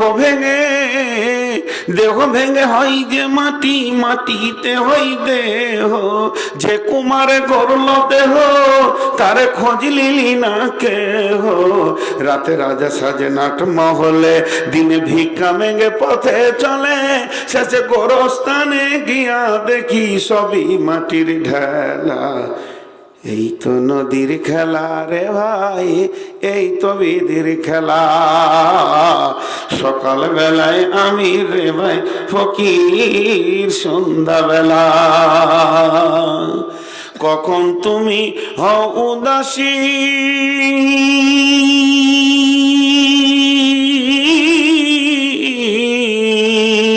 সাহানসার বেশে আবার দেখি হ কয়েদি লইয়া কাফন ভেসে। ভাঙা গড়ার পৃথিবীতে জুয়াশার খেলা রে ভাই, জোয়ার ভাটার খেলা। এই তো নদীর খেলা রে ভাই, এই তো বিধির খেলা। সকাল বেলায় আমি রে ভাই ফকির, সন্ধ্যা বেলা। এর নাম দুনিয়া, এর নাম জোরে বলেন, এর নাম। আপনাদের দিকে জানাজার নামাজ হয়? মানুষ মরলে জানাজা হয়? মেয়ে মানুষদেরও জানাজা হয়? আল্লাহু আকবার, জায়গা তো খুবই ভালো, এইখানে মরলেই ভালো হয়। তো জানাজার নামাজের আজান হয়। আল্লাহু আকবার, আল্লাহু আকবার। বেলা 8:30টায় আজান হয়েছে আর কি মাইকে। হঠাৎ জিজ্ঞেস হই কি ব্যাপার, জি বলে আব্দুল সালাম মারা গেছে রাঙ্গাইপুরে, ওই জানাজা হবে, তার আজান হয়েছে। আপনাদের দিকে আজান হয়? এতগুলো লোক চুপ করে বসে আছেন কি করে গো? ধৈর্য আছে বাবু? চার বাক্য জিজ্ঞেস করছি তো না বলছে না। আজান হয়, আমাদের দিকে আজান হয়। জি আজান হয়, জানাজা নামাজের আজান হয়। আপনাদের হয় না? বাবা আচ্ছা, এখন একটা কথা জিজ্ঞেস করি। আমি মসজিদের ইমাম সাহেব,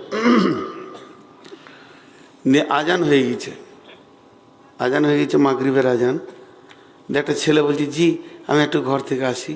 যাও। কতক্ষণ টাইম পাবে ও? আমার তকবীরে তাহরিমা বাকি আছে। আজান হয়ে গেছে, লা ইলাহা।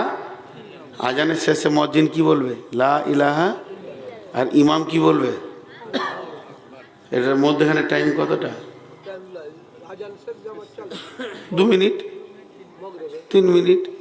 এই 3 মিনিট হচ্ছে দুনিয়া। আজান হয়, আপনার আমার জানা নাই, তাফসীর মারিফুল কোরআনে লিখছে যেদিন তুমি জন্ম নিয়েছ তোমার কানে আজান পড়ে গেছে, তোমার নামে ইমামও রেডি হয়ে আছে, তোমার জানাজার খালি তাকবীরটা বাকি আছে। আজান আর তাকবীরের মাঝেই তোমাকে দুনিয়া করতে দেওয়া হয়েছে। এরই মাঝে কেমন করে আল্লাহকে ভুলে বসে থাকো? আজান হয়ে গেছে সব আমাদের, খালি ইমাম আসতে বাকি আছে। ঠিক না ভুল? যেদিন তুমি জন্ম নিয়েছ তোমার কানে আজান পড়ে গেছে, তোমার জানাজার নামাজের শুধু ইমাম আসতে বাকি আছে, তাকবীর বাকি আছে। সামান্য টাইম আল্লাহ ছেড়ে দিয়েছে, দুনিয়া করো। 50,000 বছরে যদি একদিন হয়, 24টা ঘন্টায় দিন হলে 2100 বছরে কম বেশি লাগবে, তবে 1 ঘন্টা হবে। আখেরাতের 50,000 বছরে যদি একদিন হয়, পৃথিবীর 24 ঘন্টা, ওই 50,000কে 24 দিয়ে ভাগ করলে 2100 বছরের কম বেশি লাগবে, তবেই পৃথিবীর একটা ঘন্টা হবে। আর পৃথিবীর ওই ঘন্টাকে 2100 বছরকে যদি 60 দিয়ে ভাগ করে দেওয়া যায়, তাহলে 34 বছর 2 সপ্তাহ কয়েকটা দিন লাগবে, তবেই পৃথিবীর একটা সেকেন্ড হবে। তার মানে যে লোকটা 70 বছর বাঁচলো, কিয়ামতের তুলনায় মাত্র 2 মিনিট দুনিয়া করলো। আল্লাহ এবার কি বলছেন? ইয়া আইয়ুহাল্লাযীনা আমানু, হে ঈমানদারেরা, মালাকুম কি হয়েছে তোমাদের? ইদা কিলা লাকুম ফি সাবিলিল্লাহি, যখন তোমাদেরকে আল্লাহর জন্য ডাকা হয়, হিসাকালতুম ইলাল আরদি, তখন তোমরা জমিনকে আঁকড়ে ধরে বসে যাও। আর আজিতুম বিল হায়াতিদ দুনিয়া, তোমরা কি রাজি আছো এই পৃথিবী জগৎকে নিয়ে? ফামা মাতাউল হায়াতিদ দুনিয়া, দুনিয়ার সম্পদ ফিল আখিরাতি ইল্লা কালিল, আখিরাতের তুলনায় দুনিয়াটা হলো সামান্য কিঞ্চিত। জি, এই তো দুনিয়া। দুনিয়া বলেন তো 20 বার মনে মনে বলেন, দিন সবাই মনে মনে বলেন, দুনিয়া দুনিয়া দুনিয়া দুনিয়া দুনিয়া। দুনিয়া চলছে, আর 1 টাকাও চলে না কোথায়, দুনিয়া চলছে। দুনিয়াটা 20 বার বললে আপনার মুখ থেকে আল্লাহ বের করবে, দুনিয়া দুনিয়া দুনিয়া। দুনিয়া আল্লাহ, দুনিয়া শেষ হয়ে গেছে। পরের আয়াতে কি বলছেন আল্লাহ? ইল্লা তানফিরু ইউআযিবকুম আযাবান আলীমা ওয়া ইস্তাবদিল কওমান গায়রাকুম ওয়া লা তাজরুহু শাইআ ওয়াল্লাহু আলা কুল্লি শাইইন কাদির। জি ভাই, এখানে দেহ আর বডি দুটো আছে, দেহ আর বডি দুটো আছে। তো এবার আল্লাহ পরে আয়াতে কি বলছেন? ইল্লা তানফিরু ইউআযিবকুম আযাবান আলীমা ওয়া ইস্তাবদিল কওমান গায়রাকুম ওয়া লা তাজরুহু শাইআ কুল্লি শাইইন কাদির। জ্বর হয়েছে, হসপিটালে নিয়ে গেল, ভালো হয়ে গেল। টাইফয়েড হয়েছে, ইঞ্জেকশন নিলে ভালো হয়ে গেল। জন্ডিস হয়েছে, ইঞ্জেকশন নিলে ভালো হয়ে গেল। এগুলো দেহের রোগ। একটা ছেলে চুরি করে, ট্যাবলেট খাইয়ে দেবে, ভালো হয়ে যাবে? এরকম কোনো হসপিটাল আছে? একটা ডাকাত বোম বাঁধতে যাওয়ার হাত ভেঙে গেছে, এখানটা তোর মা কাঁদছে, হসপিটালে দেয়া হয়েছে, সুন্দর করে সার্জেন যেমন হাত ছিল ওরকম বানিয়ে দিয়েছে। 1 মাস পর ওর মা গিয়েছে ছেলেকে দেখতে, মায়ের জান, ডাকাত হোক আর চোর হোক, বেটা হাতটা দেখি, তো দেখছি খুব সুন্দর। বলছে বেটা আমার হাতটা ধরতে এরম ধরছে ছাড়ছে, খুশিতে হাসছে ওর মা। তো মনে মনে করছে ডাক্তার আসুক। যেই ডাক্তার এসেছে, ডাক্তারকে বুড়ি মানুষ জড়িয়ে ধরে নিয়েছে, ধরে নিয়ে বলছে ও বেটা ডাক্তার, আমার বেটার হাড়টা তুমি কত সুন্দর বানিয়ে দিয়েছো, এখানে হাড় হাড্ডি সব বেরিয়ে গেছিল, এখন আমার বেটা ধরতে পারছে থাকতে পারছে, তার মানে আমার বেটার হাত ভালো হয়ে গেছে। ও বাবা ডাক্তার, তুমি সেলাইন চালিয়ে ইঞ্জেকশন চালিয়ে আমার বেটাকে রোগটা ভালো করে দিয়েছো, এখন আর একটা রোগ আছে ঠিক করে দাও। ডাক্তার বলছে বুড়িমা কি রোগ আছে? বলে আমার বেটা ডাকাত, চুরি করে আর বাপকে লাঠি করে মারতে চায়, দুটো ইঞ্জেকশন দিয়ে দাও যেন এগুলো না করে, আর 4-5টা ট্যাবলেট লিখে দাও যেন মসজিদ ঢুকে যায়। হবে? পৃথিবীতে কোনো হসপিটাল আছে এর চিকিৎসা? এগুলো হচ্ছে রোগ, আত্মার রোগ। এগুলো কার রোগ? আত্মার রোগ। আর জ্বর সর্দি কাশি কার রোগ? দেহের রোগ। একটা হলো আত্মার রোগ আর একটা হলো দেহ, ওইটা হচ্ছে আত্মার রোগ। একটা ছেলে বাস স্ট্যান্ডে দাঁড়িয়ে আছে আর 1 মণ একটা চাউলের বস্তা নিয়ে আপনাদের ইমাম সাহেব দাঁড়িয়ে আছে। ছেলেটা বলছে হুজুর কি হলো? বলছি চাউলের বস্তাটা নিয়ে যেতে হবে জালসাতে। এমনি করে একাই তুলে নিলে 1.5 মণের বস্তা, কাউকে বললে না যে ধর করে মাথায় নিয়ে চলে এলো। 2 কিলোমিটার 2.5 কিলোমিটার চলে এলো, আর মসজিদে যেখানে সামনে নতুন বিল্ডিং হয়েছে দুপ করে বস্তাটা নামিয়ে দিয়ে মাথা টাথা করে ঝেড়ে দিল। একবার কোনো জায়গায় রেস্ট লাইনি হরিশ্চন্দ্রপুর থেকে নিয়ে চলে আসলো। আর ওদিকে মসজিদে তকবির পড়ছে আল্লাহু আকবার আল্লাহু আকবার, সবাই নামাজে দাঁড়াচ্ছে, ও চুপ করে বসে আছে বস্তার উপরে। কেন? নামাজটা হলে ইমাম সাহেবকে বলবো মালটা নিয়ে এলেন। গোছিয়ে চুপ করে বসে আছে। ইমাম সাহেব সালাম ফিরেছে, ইশারা করে ডাকলো, ইমাম সাহেব বেরোলো, হুজুর এই যে চালটা আমি দায়িত্ব নিয়েছিলাম এনে দিয়েছি। এবার বলেন ছেলেটা সুস্থ না ছেলেটা রোগা? এতগুলো লোক মুখ খুলে না। ওর লাঠি আনছে নাকি মারবার লেগে আমাকে? অতগুলো লাঠি আমি একা সহ্য করতে পারবো? ও টিউবলাইট। ছেলেটা রোগা না সুস্থ? সুস্থ। বন্ধুরা আমার, ছেলেটার দেহটা সুস্থ, মন দিয়ে শুনেন, এদিকে তাকান। ছেলেটার দেহটা সুস্থ, কিন্তু আত্মাটা রোগা। এ ভাই টিউবটা একবার নিয়ে এসো তো, এরা দেখবে। দেখাবো? হ্যাঁ, ছেলেটা যে চাউলটা নিয়ে এলো এর জন্য ছেলেটা সুস্থ। কি হলো? ছেলেটার দেহটা সুস্থ কিন্তু আত্মাটা রোগা।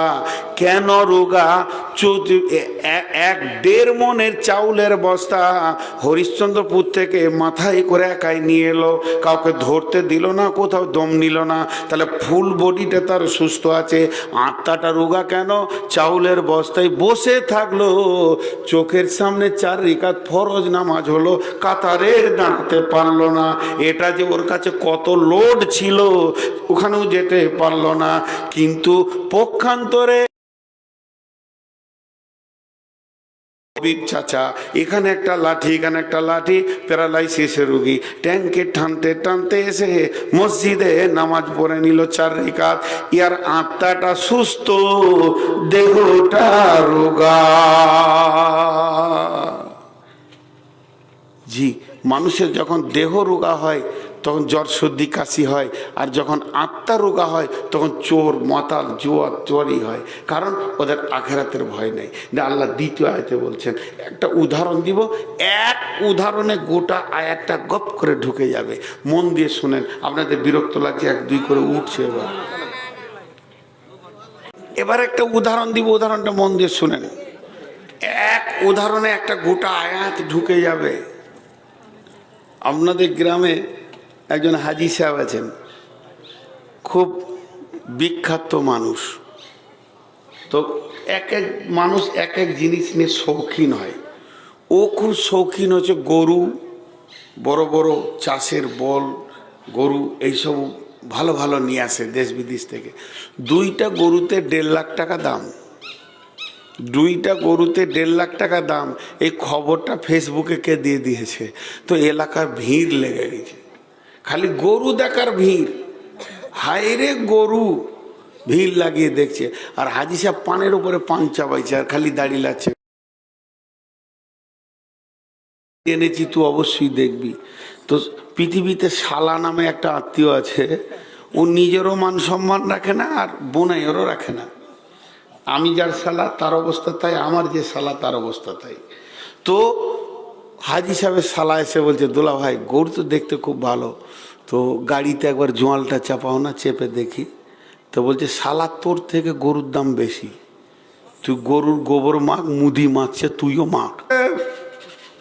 ও মন খারাপ। ঠিক রাত্রেবেলায় বেটাদেরকে নিয়ে বসেছে, বেটা রে গরু নিয়ে তো ঠকে গেলাম, যে কাজের জন্য এনেছি সে কাজ তো হবে না। আমি তো ভেবেছিলাম আমার এই গরু তার ট্রাক্টর লাগবে না, 62 বিঘে জমি ফেড়ে ফেলে দিবে, কিন্তু হবে না। তো বড় বেটা বলছে, কি দেখছো, দেখনদারি যা আছে হাটে তুলে দাও, শামসির হাটে বৃহস্পতিবার টাকা পেয়ে নিব। তো হাজি সাহেব বলছে, আল্লাহর ঘর থেকে ঘুরে এসেছি, আমি ঠকেছি, কাউকে ঠকাবো না। তখন আর একটা বেটা বলছে, কালকে জালসার বিক্রিও হয়ে যাবে, টাকাও উঠে যাবে।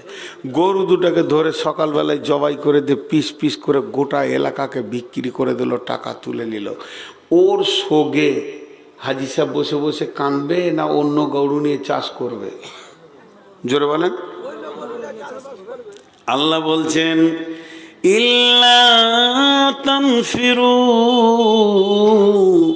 ইউআযিবকুম আযাবান আলীমা। এই মাদ্রাসা, কোরআন, এই মসজিদ, এগুলোকে আবাদ করতে হবে, এগুলোকে ঠিক রাখতে হবে, এগুলোকে সাইজ রাখতে হবে, এগুলোর খিদমত করতে হবে। এর জন্য আমি তোদেরকে পৃথিবীতে পাঠিয়েছি। কাজের জন্য ডাকা হচ্ছে, লম্বা হয়ে শুয়ে পড়ছিস, তবে শুনেলে আমি বিজেপি বজরংকে দিয়ে তোদেরকে আগে কষাই দিয়ে পিস বানাবো, আর পিস বানিয়ে তোদেরকে শেষ করে দিয়ে অন্য জাতিকে দিয়ে আমি দিনের কাজ করে নিব। ইল্লা তানফিরু, যদি তোরা না বের হস, ইউআযিবকুম আযাবান আলীমা, তোদের উপরে আযাবে আলীম আসবে। ওয়াইয়াস্তাবদিল কওমান গায়রাকুম, এবং তোদের পরিবর্তে অন্য কওমকে দিয়ে কাজ করে নিব। কোনো ব্যাপার নাই। ওয়াল্লাহু আলা কুল্লি শাইইন কাদির, আল্লাহ হলো সমস্ত জিনিসের উপরে ক্ষমতাবান। বুঝতে পারলেন? এতগুলো লোক হ্যাঁ না বলে না। এবার আবার একটা আয়াত, ইল্লা তানসুরুহু ফাকাদ নাসারাহুল্লাহু ইদ আখরাজাহুল্লাযীনা কাফারু সানিয়া সানাইনি ইদ হুমা ফিল গার ইদ ইয়াকুলু লিসাহিবিহি লা তাহজান ইন্নাল্লাহা মা'ানা ফাআনজালাল্লাহু بجنود لم تروها وجعل كلمة الذين كفروا السفلى وكلمة الله هي العليا والله عزيز حكيم। এই আয়াতটাতে একবার তর্জমাটা করে নি। আল্লাহ বলছেন, যদি তোমরা আমার দ্বীনকে নিয়ে আগে বাড়তে থাকো, আমার মসজিদ মাদ্রাসা নিয়ে আগে বাড়তে থাকো, তো আমি আল্লাহর মদদ তোমাদের কাছে এসে পৌঁছাবে। যেমন দুইজন কাফেরের অত্যাচারে বের হয়েছিল সানিয়া ইসনাইন, তারা দুজনকে, একজন হলো আবু বকর আর একজন হলো হযরতে নবী মুহাম্মদ সাল্লাল্লাহু আলাইহি সাল্লাম। ইদহুমা ফিল গার, তারা দুজন ঢুকে গেল, গর্তের মধ্যে ঢুকে গেল। ঈদ ক্বালা লিসাহিবিহি, প্রতিদিন রাত জাগছে তো জি না, ইউটিউবাররা প্রতিদিন রাত জাগে। এখন আমার বক্তব্যকে 2 মিনিট বিরতি করছি, আমি এই আয়াতটা বলবো, কারণ একটা আয়াত, এই আয়াতটা কোথায় লেখা আছে জানেন? এই আয়াতটা কোরআন শরীফের সূরা তৌবাতে লেখা আছে, আমি যখন হজ করতে গিয়ে গারে শৌরে উঠলাম, যেখানে আল্লাহ রসুল এবং আবু বকর 3 দিন ছিল, তো ওইখানে গিয়ে দেখছি পাথরেকে আয়াতটা লিখে দিয়েছে। দেখে হৃদয়টা কেমন হলো যে বিশ্বনবী এখানেই লুকিয়েছিলেন। ভাইয়েরা আমার, মাঝে আমি ব্যক্তিগত কথা দুটো বলে নিচ্ছি। এই পৃথিবী জুড়ে এত হজ আর উমরার দালাল বেরিয়েছে, যেটাকে ভাষা দিয়ে প্রকাশ করতে পারা যাবে না। চলে আয় খালি, আর হাজিদেরকে নিয়ে যাচ্ছে এখানে ওখানে ওখানে ওখানে 3 জায়গায় 4 জায়গায় করে সস্তা প্লেনে, আর রেখে দিচ্ছে এক পাশে যেখানে গরু ছাগলও থাকবে না। এগুলো ভাষা বলতে নাই। আমাকে এই পর্যন্ত কেউ আবার ফোনে বলেছে তুই কি করিস, তার মানে ওর প্রেস্টিজে লেগেছে আর কি। দেখেন, দুটো কথা বলে নি। আপনার গ্রামে একটা মসজিদ আপনারা বানাচ্ছেন আর মসজিদের জালসা করছেন।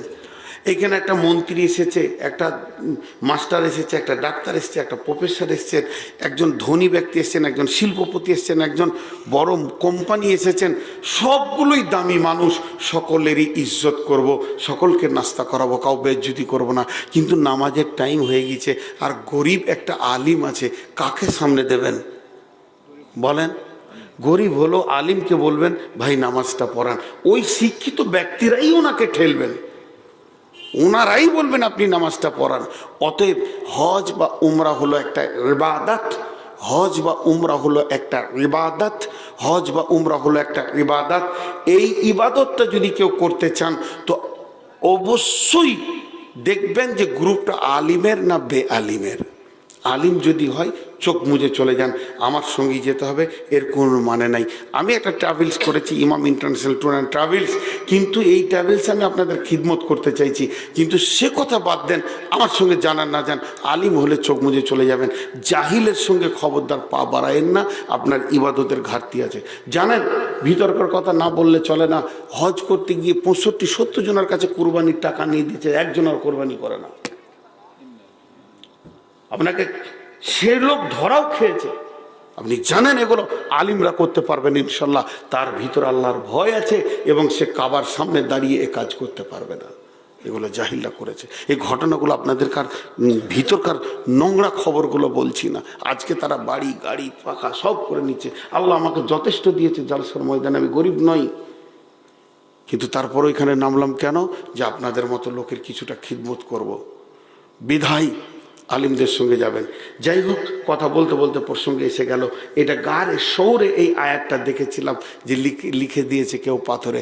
গারে হেরাতেও আমি উঠেছি মাশাল্লাহ। আপনারাও যদি আমার সঙ্গে যান, মক্কা মদিনাকে সুন্দর করে, গোটা কোরআন তো মক্কা মদিনাতেই সম্পৃক্ত হয়ে আছে, সেগুলোকে বুঝিয়ে দেবো ইনশাআল্লাহ। তো যাই হোক, আল্লাহ তাবারাক ওয়া তাআলা বলছেন তোমরা যদি আমার মদত করো তো তোমার মদত আমি করব। একটা উদাহরণ দিব। পৃথিবীতে সব থেকে প্রেমের সম্পর্ক কি জানেন? অত প্রেম বিবির সঙ্গেও নাই, যে প্রেমটা নাতি পুতার সঙ্গে আছে। ই যত বুড়া ও তত ছোট। প্রেম কত আছে না নাতি পুতার সঙ্গে? দাদু নাতির একটা আলাদা সম্পর্ক, এইটুকু। আর এই বুড়া খুব মহব্বত, ও যেখানেই যায় সাথে নাতিকে নিয়ে ঘুরে, যেখানেই যায় পোতাকে নিয়ে ঘুরে। এখন দাদু সুগারের রুগী, রাতে রুটি খায়, বাড়িতে গম আছে কিন্তু আটা শেষ। বৌমা বলছে শ্বশুরকে, আব্বা 20 কেজি গমকে একটু পিষে নিয়ে আসেন, আটা শেষ হয়ে গেছে, তো রুটি বানাতে হবে আপনার জন্য রাতে। তো শ্বশুর বলছে দে মা, বেঁধে দে। তো 20 কেজি গমকে বেঁধেছে একটা কাপড়ের, মোটা কাপড়ের ভালো বস্তাতে, ঝেড়ে ঝুড়ে পরিষ্কার করে বেঁধে দিয়েছে। ভালো করে শুনবেন এইখানটা, নাহলে আয়াতটা বুঝতে পারবেন না। যেই বেঁধে দিয়েছে, মুখটাকে বেঁধে, এবার বুড়া মানুষ এইখান থেকে 1 কিলোমিটার 1.5 কিলোমিটার দূরে মেশিন আছে, ওইটাকে নিয়েও যাবে।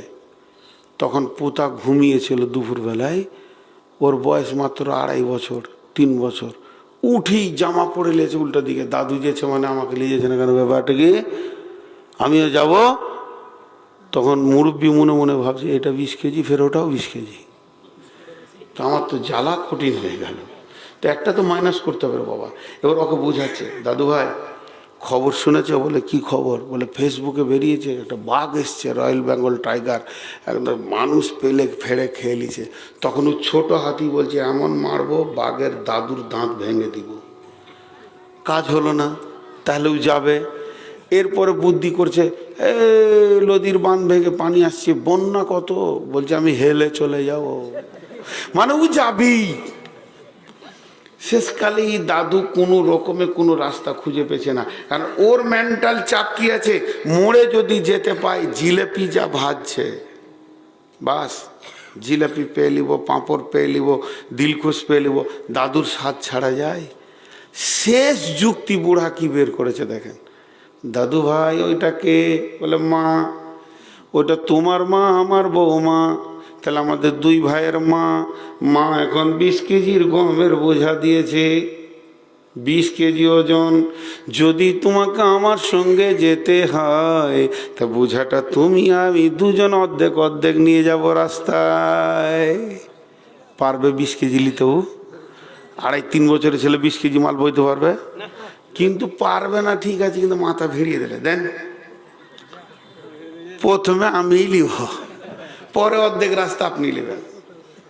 তখন দাদু রেগে গিয়ে বলছে, এমনি করে তুলে ওর মাথাতে চুলে খালি টাচ করেছে, আর উপর দিকে ওজনটা ধরে আছে কে?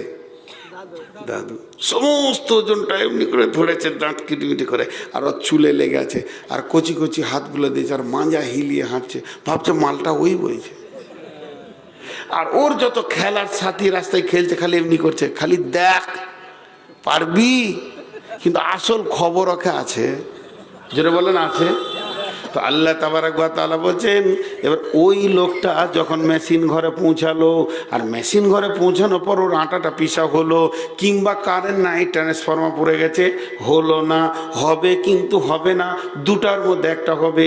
কিন্তু বাচ্চাটা কলকল কলকল করে ঘেমে গেছে, কারণ ওর তো টেনশন, 20 কেজি মাল নিয়ে যাচ্ছি, কলকল করে ঘেমে গেছে। দাদু তাড়াতাড়ি দোকানের বেঞ্চে বসে, রুমাল বের করতে সময় লাগবে, সাদা জামা দিয়ে নাতি ভাইয়ের পোতার মুখটা মুছে দিচ্ছে, আর 2 গালে চুমা দিয়ে বলছে, ভাই আজকের বোঝাটা তুমি বয়ে এনেছো, তুমি কত বীর, তুমি কত মস্তান, তুমি আমার থেকে ক্ষমতা বেশি রাখো। আমার আটা গহম পিসা হোক আর না হোক, আগে জিলাপি তুমি লাও, তোমার শখটা আগে মিটিয়ে দিই। জিলাপি দিলকশ পাঁপড়ে ওর হাত ভরে দিলে ও খুশি, যে কারণে এসেছিল। আল্লাহ বলছেন, ইল্লা তানসুরুহু ফাকাদ নাসারাহুল্লাহ, পৃথিবীর কেউ তোরা মাথা ভিড়িয়ে এটার ওজন নিতে পারবি না। পাহাড় পর্বত মানেনি চ্যালেঞ্জ, আমার দিনের উপকার করবি তোরা, এটা আমি আশা করি না, খালি আমি চাই তোরা ওই বাচ্চাটার মতো মাথাটা ভিড়া। ইল্লা তানসুরুহু, তোরা যখন আমার দিনের জন্য মাথা ভিড়িয়ে দিবি, ফাকাদ নাসারাহুল্লাহ, তখনই আমার কুদরতি হাতটা তোদের মাথার উপরে থাকবে।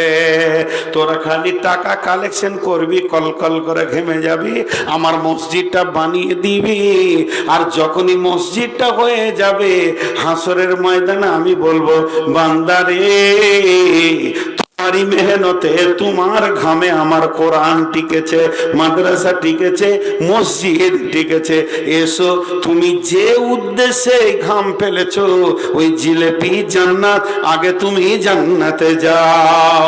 আল্লাহ বলছেন, ইল্লা তানসুরুহু ফাকাদ নাসারাহুল্লাহু ইযা আখরাজাহুল্লাযীনা কাফারু সানিয়া ইসনাইনি, তোরা দ্বীনের মদদের জন্য যখন হাত বাড়াবি, আমি আল্লাহর মদদের হাত তোদের মাথার উপরে চলে আসবি। বুঝাতে পারলাম? মসজিদ করছেন, এই কমিটিকে আমি চ্যালেঞ্জ দিচ্ছি, টাকা কোথা থেকে আসছে আপনি বলতে পারবেন না। আমি 3খানা মসজিদ করলাম, 2খানা মসজিদ, 3টে, একটা 1,30,00,000 টাকার মতো খরচ হয়েছে, আর একটা খরচা হয়েছে প্রায় 90 লাখের মতো, তাহলে 2,20,00,000 হলো। আর এখন রানিং, আজকে আমাকে মানে হোয়াটসঅ্যাপে ছবি দিয়ে পাঠিয়েছে, রং আনতে গিয়েছিল, রানিং একটা মসজিদে কাজ চলছে 45 লক্ষ টাকা, তা টোটালে দেখা যাচ্ছে ঝরে পড়ে 3 লাখের কাজ, 3 কোটির কাছাকাছি কাজ করলাম। এখন আমাকে যদি কাগজ কলম নিয়ে বসতে বলেন তো আমি হয়তো 1 কোটির হিসাব দিতে পারবো মোটামুটি কে কে কে কে দিয়েছে। বাকি টাকা কোথা থেকে এলো? এটা গাইবী মদদ। আল্লাহর ঘরে আপনারা নামেন, আপনার হাত আমার হাত লাগুক, আর গায়বী মদদ আসবে। যেহেতু আল্লাহ কোরআনে বলেছেন ইল্লা তানসুরুহু ফাকাদ নাসারাহুল্লাহ, মসজিদ করতে হবে আল্লাহকে ভরসা করে। ভাইয়া ভাইয়া যতটি লোক বসে আছেন একদম নড়বেন না। আমি আপনাদের কাছে যে আয়াতগুলো পড়েছিলাম সব শেষ করে ফেলেছি। আল্লাহ বলেছেন তার নবীকে, বল তুসিরুনাল হায়াতাদ দুনিয়া ওয়াল আখিরাতু খায়রুম ওয়া আবকা, তোমরা প্রাধান্য দাও দুনিয়াকে, কিন্তু তোমাদের জন্য আখিরাত সাজানো আছে, সুসজ্জিত হয়ে আছে। এটা আপনার আমার ইমানে নাই, বিশ্বাসে নাই। বিধায় প্রায় 2 ঘন্টা 5 মিনিট ক্রস করেছে আমার বক্তব্য। তারপরও আপনাদের কাছে আমার আকুল আবেদন, আজকের বক্তব্যের বিষয় হচ্ছে একটা মহা সফরের কথা বললাম। সে আলামে আরওয়া থেকে আলামে মায়ের পেট বললাম, এবার দুনিয়া বললাম, এখন আছে কবর। কবর প্রায় 4 ঘন্টা লাগবে, তারপরে আছে হাসর, তাকেও লাগবে 4 ঘন্টা, এবার জান্নাত 2 ঘন্টা, জাহান্নাম 2 ঘন্টা। এই কত বিশাল বড় সফরের কথা। জি, বাংলাদেশে ওই জন্য একই স্টেজে 7 দিন 10 দিন জালসা হয়, 7 দিন 10 দিন জালসা হয়, কমপ্লিট করা। বিধায় আপনাদের কাছে আমি যতটি লোক বসে আছেন টোটাল বক্তব্যটা আমি 5 মিনিটে রাখবো, সবাই ধৈর্য ধরে শুনেন। আল্লাহ তাবারাক ওয়া তাআলা আমাদেরকে বললেন আম খুলিকু মিন গায়রি শাইইন আম হুমুল খালিকুন। হে পৃথিবীর গোলামের দল, তোরা কি অঙ্ক করে দেখে নিয়েছিস তোরা ফালতু তোদেরকে কে কেউ বানিয়েছে? আর না, তোরা এমনি এমনি এসেছিস। যদি তোরা এমনি এমনি আসিস, তোদের আসা যাওয়া রুজির ব্যাপারে তোরা নিজেরাই মালিক। আর তোদের মালিক যদি কেউ থাকে, পেছন থেকে যদি কেউ পাঠিয়েছে, তুই কাজটা খুঁজে বার কর, নিশ্চয়ই তোকে কাজ দিয়েছে, এদের পাঠিয়েছে। হে মানুষ, তোর ব্রেনটা এমন দিলাম, তুই কাগজ কলম নিয়ে বসলি, তুই নিজেকে ফাওয়ের জায়গায় রাখলি, সবারই কাজ খুঁজে বের করে নিলি। বাঁশের কি কাজ আছে? বাঁশকে কেটে খুঁটি করে ফাটিয়ে বাতি করে ঘেরা বেড়া চাঁদ সব কিছু তুই করে নিলি। ধানের কি কাজ আছে?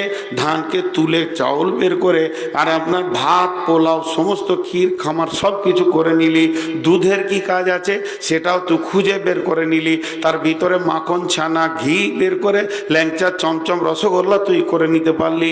একটা মুরগির ডিমে কি হয়? সেদ্ধ হয়, হাফ বয়েল হয়, ফুল বয়েল হয়, অমলেট হয়, আর কিছু হয়, ভুজিয়া হয়, সব কিছু তুমি করে নিতে পারছো। তাহলে নিজের কি কাজ আছে? এটা তুমি করতে পারছো না।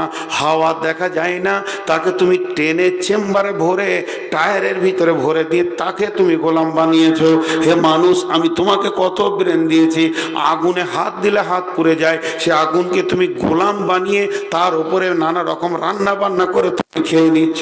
তাহলে কি আফা হাসিবতুম আন্নামা খালাকনাকুম আবাসা, তুমি কি ভেবেছো পৃথিবীতে যত সৃষ্টি আছে, স্রষ্টা যেগুলো বানিয়েছে সবারই কাজ আছে, খালি তোমার কাজ নাই। আবাসা, আবাসা মানে হচ্ছে অতিরিক্ত ফাও। তুমি নিজের অঙ্কটা ফাও করেছ, সবারকে কাজে লাগিয়েছ। তোমার কাজ আছে, তোমার কাজ আছে, তোমার ব্রেন দিয়ে তুমি খুঁজো। তোমার সব কাজে জ্ঞান আছে, এই কাজে জ্ঞান নেই, তোমাকে কেন পাঠানো হয়েছে? এত আলিম, এত ওয়াজ, এত জালসা, এত মাহফিল, এত নসিহত। জি, কুত্তাটা হাও হাও করছে, এই কুত্তাও পর্যন্ত ওর মালিকের দরজা চিনে। ছাগল, গরু, হাঁস, মুরগি সবাই তার মালিকের দরজা চিনে। তোমাকে জ্ঞান বিজ্ঞান বানালাম, তুমি তোমার মালিকের দরজা মসজিদ চিনো না? কি হতভাগা আমরা, কি বিলম্বিত জাতি আমরা। অতএব আজকে টোটাল বক্তব্যটা ছিল দুনিয়া এবং আখেরাতের সফর। আমরা দুনিয়া পর্যন্ত সমাপ্তি দিলাম, এই পর্যন্ত কাজ করতে হবে, কবরে হিসাব দিতে হবে, তবে আখেরাতে আঞ্জাম আসবে, নচেত ভালো আঞ্জাম আসবে না। জি, তো হজ এবং উমরা নিয়ে যে কথা আপনাদের সামনে বললাম, মক্কা কি মদিনা কি? মক্কা কি মদিনা কি? মক্কা সম্পর্কে আল্লাহ কি বলেছেন, রসুল কি বলেছেন, মদিনা সম্পর্কে আল্লাহ কি বলেছেন, রসুল কি বলেছেন, এগুলো জানার দরকার আছে।